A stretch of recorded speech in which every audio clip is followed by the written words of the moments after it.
Love, love, love. Welcome to her vlog. Hello! Hello guys! Good evening! Okay, hi. Hi guys. Nandito po tayo ngayon sa Dubai Canal Walkway. May palong po ako. Huwag niyong pansinin. Huwag niyong pansinin po yan. By the next day, ilang araw ba?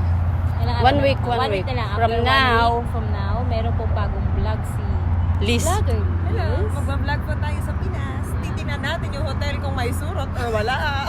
Opo, may idea na po kayo kung bakit hotel ang binabanggit niya kasi po magbabakasyon sa Pilipinas.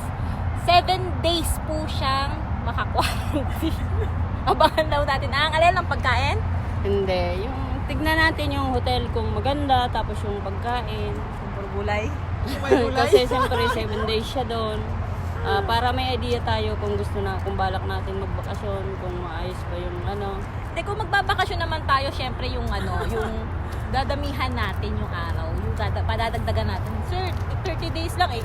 Yung talagang namin, 30 days, dapat 37 days. Yan. Paikserin nyo kasi po may quarantine yun. Pag hindi po mayag, sir, thank you.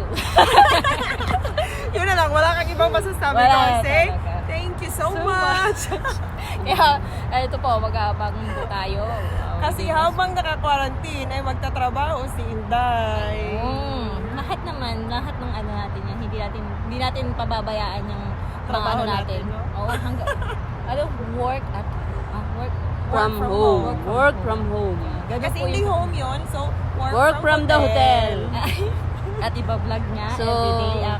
Basta aasahan po natin yan everyday for 7 days ang quarantine. Pwede ka Kung na mag-vlogger sis. ang hotel na may surot. Ay, walang Wala. surot. Mga Ang 5-star pagkain na- hotel yun. I-vlog mo na yung ano mo. Pakita mo yan. Papakita ko lang po yung yating inupahan nila sa akin. Sabi ko, wag nilang i-delay. Paano yating yan? Oo. Nakikita niyo po ba yung yating yan? Pag-aari yan yan. Mag-aari ko yan sa panaginip sa sama Majesty ko kayo. 101. Iuwi na natin yan sa bahay. Majesty Di ba 101. pagkatapos po nila, sinabihan ko na sila ipapark yan sa bahay ni Pastor. Sa bubong. Naris talaga ng beses ko. Regalo mo? Asa na ba? Dito pa lang hindi makita. Ay, Ito. Ayan pala yun, yung regalo ko kay Marlene. Akala ko yung Thank you, besh. Advance gift ko ba yan? Kasi my birthday Baby yun eh, baby. is coming on June.